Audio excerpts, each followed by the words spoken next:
Hello friends, welcome back to my YouTube channel. तो दोस्तों, आज की जो डिक्टेशन रहेगी वो एडिटोरियल मैटर की डिक्टेशन रहेगी और ये 100 शब्द प्रति मिनट की स्पीड से होगी। ठीक है दोस्तों, आपको इसको अच्छे से लिखना है और इसके आउटलाइंस का अच्छे से अभ्यास करना है। आप पहले आउटलाइंस का अभ्यास करके और फिर इसको बाद में भी लिख सकते हैं। ठीक है दोस्तों, चलिए स्टार्ट करते हैं अपने डिक्टेशन को। डिक्टेशन स्टार्ट होगी 3 सेकेंड बाद। नरेंद्र मोदी सरकार ने मंत्रिमंडल पुनर्गठन से ठीक पहले सहकारिता मंत्रालय का गठन कर सहकार से समृद्धि के अपने नज़रिए को जमीन पर उतारने की दिशा में कदम बढ़ा दिया है।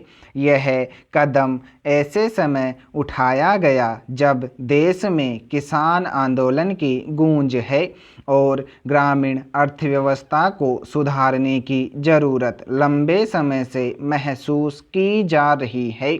पिछले दशकों में कृषि आय में लगातार कमी हुई है और बदहाल छोटे किसान कर्ज के दलदल से निकलने के लिए छटपटा रहे हैं।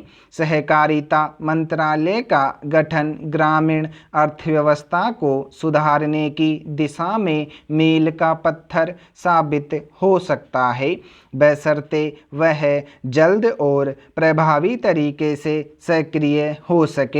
इस मंत्रालय का जिम्मा अपने सबसे दमदार केंद्रीय मंत्री अमित शाह को सौंपकर प्रधानमंत्री मोदी ने इतना संकेत तो दे ही दिया है कि वह देश में सहकारिता अभियान को नया जीवन देना चाहते हैं। निर्मला सीतारमण ने इस साल अपने बजट भाषण के दौरान कहा था, सरकार बहुराज्यीय सहकारी विकास के प्रति वचनबद्ध है और इसे हर तरह का सहयोग प्रदान किया जाएगा। सहकारी संगठनों के कामकाज को सुचारू करने के लिए अलग से एक प्रशासनिक तंत्र स्थापित किया जाएगा। अर्थव्यवस्था को सुधारने में सहकारिता अभियान की भूमिका जब सरकार भी समझ रही है तो यह कदम को उठाने में इतनी देरी क्यों हुई। देश में सहकारिता आंदोलन नई बात नहीं है। गुजरात में जब छोटे किसान स्थानीय व्यापारियों व बिचौलियों की मनमानी से परेशान थे, तब सरदार वल्लभ भाई पटेल ने सहकारिता की राह दिखाई थी। इससे न सिर्फ किसानों की आमदनी बढ़ी बल्कि राज्य की जीडीपी के विकास में भी इसने अहम भूमिका निभाई। सहकारिता आंदोलन का उद्देश्य किसानों को फसल उगाने से लेकर प्रोसेसिंग व मार्केटिंग तक की जिम्मेदारी देना है। Gujarat milk marketing federation limited इसकी सफलता का ही एक मॉडल है, जिसका उत्पाद अमूल एक जाना माना ब्रांड है। पंजाब, हरियाणा और कई अन्य राज्यों के किसान इस बात के गवाह हैं कि कैसे बिचौलियों के कारण उनकी आमदनी में बट्टा लग रहा है। ये किसान इन दिनों सड़कों पर है क्योंकि केंद्र के नए कृषि कानूनों के चलते उन्हें बिचौलियों के चंगुल से निकल उद्योगपतियों के चंगुल में फंसने की आशंका है। ऐसे में सरकार को उन्हें यह भरोसा दिलाना होगा कि सहकारिता अभियान से जुड़कर वे अपना भाग्य खुद लिख सकते हैं। यह कहना जितना आसान है, करना उतना ही मुश्किल, क्योंकि हितों का टकराव आड़े आएगा। क्या सरदार पटेल की तरह अमित शाह पर भी किसान भरोसा करेंगे? यह आने वाला समय और उनके काम का तरीका तय करेगा। पैरा, जिस तरह भारतीय समाज पर थोपे गए अंग्रेजी कानून से पैदा हुई विसंगतियों के चलते सन 1775 में राजा नंद कुमार के मुकदमे और उनकी फांसी का विवाद उठा था, लगता है आने वाले समय में मानवाधिकार कार्यकर्ता फादर स्टेन स्वामी की NIA की हिरासत में मौत का विवाद भी वैसा ही रूप धारण करेगा। संयुक्त राष्ट्र से लेकर यूरोपीय संघ तक ने इस मामले पर चिंता जताई है।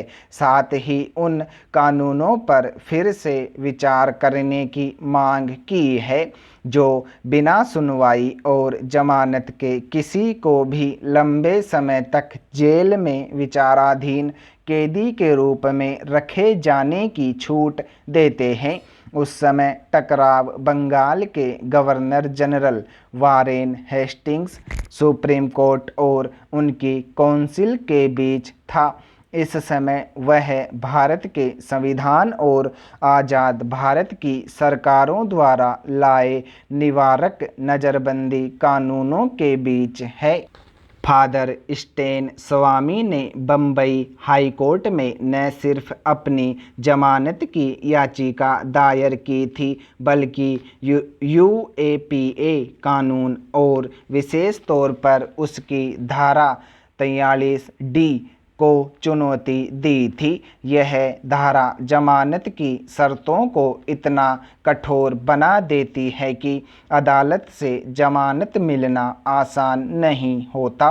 इस बीच इसी कानून के तहत और इसी मामले में बम्बई हाई कोर्ट ने स्वास्थ्य और उम्र के आधार पर वर राव को कर्नाटक हाई कोर्ट ने 2020 के दंगों के मामले में 112 अभियुक्तों को और दिल्ली हाई कोर्ट ने दिल्ली दंगों के मामले में गिरफ्तार देवांगना कलिथा, नताशा नरवाल और आसिफ इकबाल तन्हा को हाल ही में जमानत दी।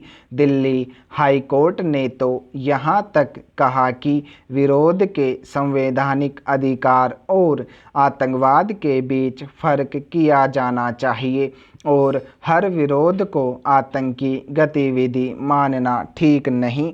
इसलिए बड़ा सवाल है कि स्टेन स्वामी जैसे वृद्ध और बीमार आरोपी को एक खतरनाक आतंककारी मानकर जमानत देने से कैसे इनकार किया गया, जबकि इसी 30 जून को भारत के मुख्य न्यायाधीश NV रमन्ना ने अपने एक व्याख्यान में कहा था कि कानून के राज और कानून द्वारा राज में फ़र्क यही है कि जहां पहले के तहत कानून में न्याय की गुंजाइश होती है वहीं दूसरी के तहत नागरिकों को नियंत्रित किया जाता है और न्याय की गुंजाइश नहीं होती।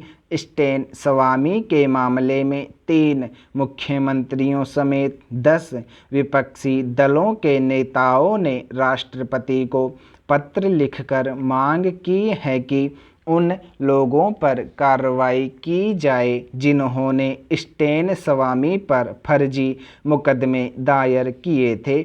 हालांकि विडंबना यह है कि जब 2008 में यूएपीए कानून में संशोधन के मौके पर तत्कालीन गृह मंत्री P चिदंबरम ने उसे एकदम सही कहा था।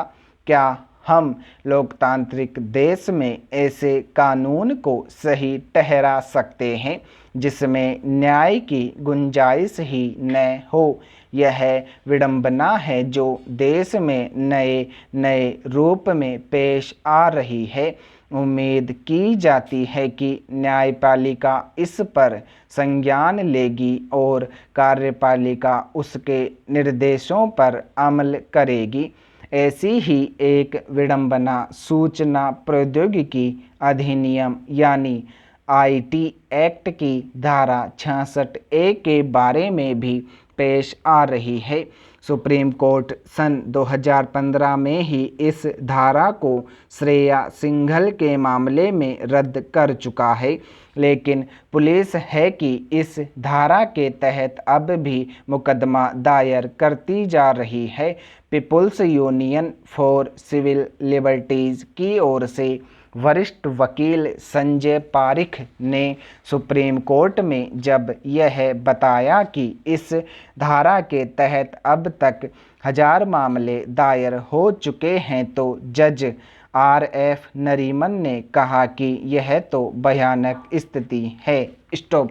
दोस्तों इसकी जो आउटलाइंस की PDF है वो हमारे टेलीग्राम चैनल पर आपको मिल जाएगी, जिसका लिंक डिस्क्रिप्शन में दे दिया गया है।